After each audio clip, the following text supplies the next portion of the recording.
안녕하세요. 오늘은 김동주 교수의 페르시아와 헬라 제국의 흥망성쇠 발췌문을 가지고 고대 근동과 그리스 세계의 그 격동길에 한번 살펴보려고 합니다. 네, 키루스 대왕부터 시작해서 알렉산더, 또 뭐 소크라테스, 디오게네스까지 정말 방대한 역사인데요. 그 속에서 핵심적인 통찰을 찾아보겠습니다. 네, 좋습니다.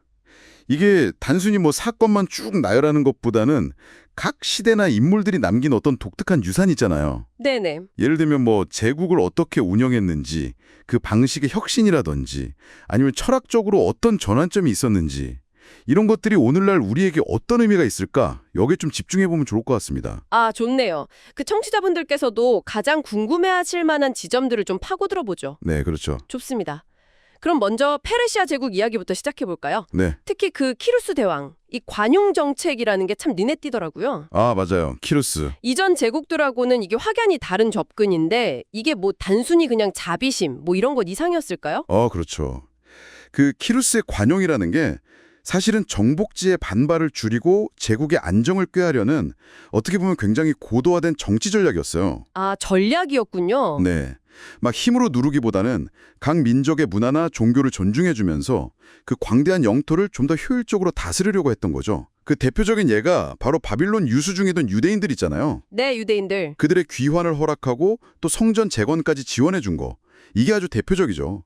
그리고 이게 나중에 다리우스 대왕 때까지도 쭉 이어지면서 제국의 기틀이 됩니다. 그렇군요. 하지만 뭐랄까 그렇게 관용을 베풀던 페르시아도 결국 그리스 세계와의 충돌은 피할 수가 없었네요. 그 유명한 페르시아 전쟁이죠. 네, 그렇죠. 페르시아 전쟁. 특히 그 마라톤 전투. 이 승리가 그리스에게는 어떤 의미였을까요? 아, 마라톤 전투. BC 490년이었죠.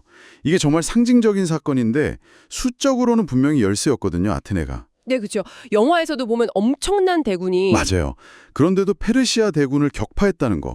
이 승리가 그리스인들에게는 우리가 자유를 지켜냈다 하는 어떤 강한 자부심을 심어줬고 이게 나중에 서구 문명의 기초를 다지는데 아주 중요한 정신적인 동력이 되었다고 봐요. 아하. 그 페이디피데스 전령 이야기는 워낙 유명하잖아요.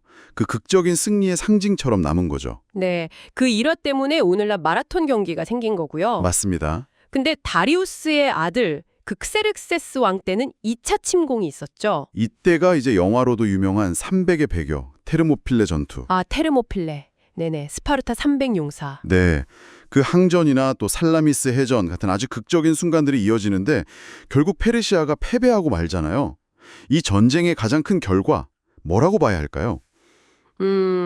결정적으로는 역시 역사의 주도권이 아시아, 즉 페르시아에서 유럽, 그러니까 그리스 쪽으로 넘어오는 계기가 되었다는 점, 이걸 가장 크게 꼽아야 할 것 같아요. 아, 주도권의 이동. 네, 특히 그 살라미스 해전 BC 480년인데 여기서 테미스토클레스라는 인물의 지략으로 페르시아 해군이 거의 괴멸 수준의 타격을 입거든요. 네. 이러면서 페르시아가 서쪽으로 더 나아가려는 야심이 완전히 꺾여버린 거죠. 그리고 이게 또 아테네의 황금기를 여는 어떤 발판이 되기도 했고요. 그렇군요. 그 흐름을 따라서 이제 그리스로 한번 가보죠. 트로이 전쟁 이야기도 빼놓을 수가 없는데 이게 원래는 그냥 호메로스 서사시 속 신화 정도로 여겨졌잖아요. 네, 그렇죠. 그냥 이야기인 줄 알았죠. 근데 이게 실제 역사적인 배경이 있다는 게 밝혀진 거죠. 네, 맞아요. 그 슐리만이라는 사람이 발굴을 하면서 트로이 유적이 실제로 확인됐잖아요. 네, 슐리만.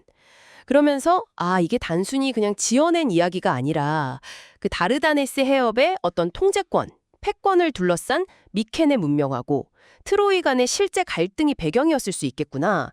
이런 가능성이 커진 거죠. 아하. 물론 파리스 왕자가 헬레네를 납치했다. 이런 이야기는 좀 문학적인 장치일 수도 있겠지만요. 네, 그럴 수 있겠네요. 그리고 여기서 이제 오디세우스 같은 영웅들의 어떤 지략이나 고뇌 같은 게 그려지잖아요.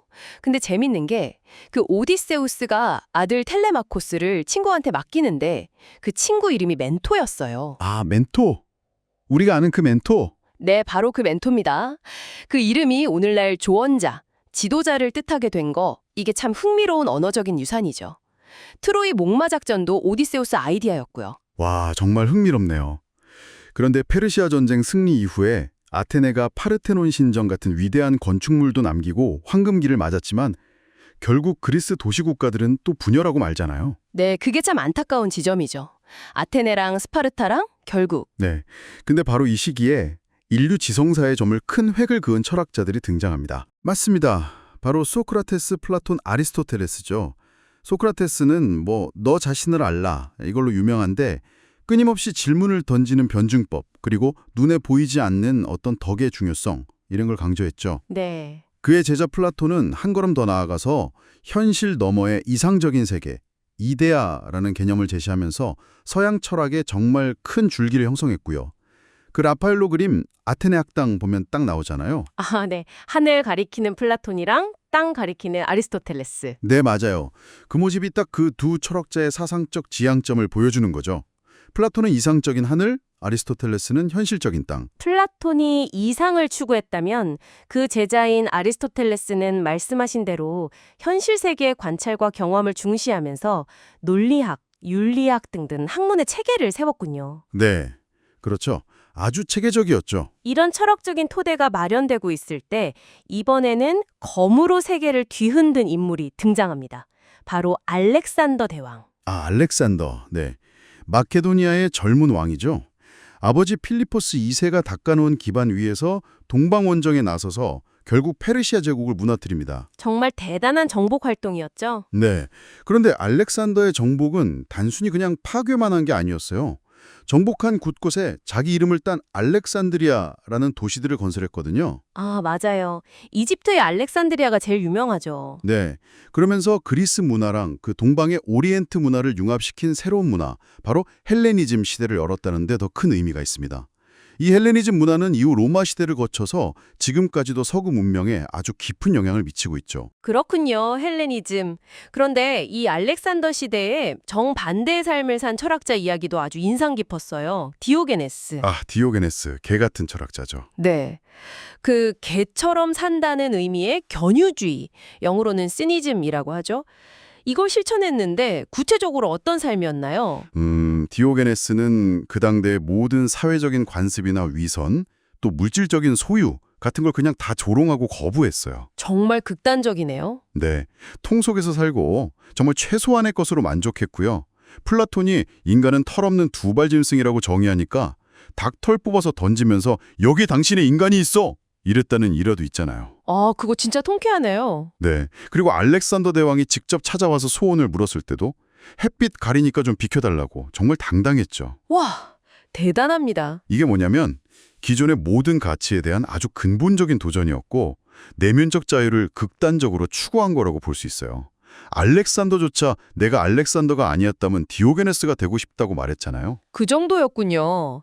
근데 참 아이러니한 게 그렇게 세계를 정복했던 알렉산더랑 세상의 모든 속박에서 벗어나려고 했던 디오게네스가 같은 해 BC 323년에 죽었다는 사실이에요. 네, 정말 역사의 아이러니죠. 알렉산더가 갑자기 죽은 후에 그 거대한 제국은 어떻게 됐나요? 결국 후계자 문제로 다툼이 벌어지죠.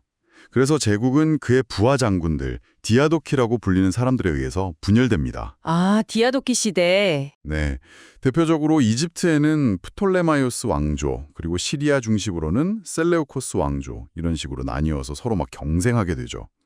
이 과정에서 그 사이에 껴있던 유대 지역 같은 곳들은 정말 오랜 기간 동안 강대국들의 각축장이 되는 그런 고통을 겪게 됩니다. 아, 결국 또 힘의 공백은 분열과 갈등으로 이어지는군요. 네, 역사가 늘 그런 것 같아요. 와, 정말 숨가쁘게 페르시아부터 헬레니즘 시대까지 그 흥망송쇠를 짚어봤습니다. 키루스의 관용에서 시작해서 그리스의 민주주의와 철학, 또 알렉산더의 정복과 헬레니즘 문화, 그리고 디오게네스의 저항 정신까지 정말 다양한 인간 군상과 사상이 펼쳐졌네요. 네, 그렇죠. 어떤 권력의 속성이라든지 문명의 충돌과 또 융합, 그리고 인간 정신의 어떤 끝없는 탐구, 이런 주제들이 수천 년 전 이야기인데도 고스란히 담겨 있는 것 같아요. 오늘 저희가 살펴본 이 장대한 고대의 이야기들 속에서 청취자 여러분께서는 특히 어떤 장면이나 인물이 가장 마음에 와닿으셨나요? 어쩌면 이렇게 시대를 초월해서 반복되는 역사의 패턴 속에서 오늘 우리의 모습을 좀 비춰볼 수도 있지 않을까 그런 생각도 드네요. 네, 좋은 질문인 것 같습니다. 다음에 저희는 또 다른 깊이 있는 탐구로 찾아뵙겠습니다.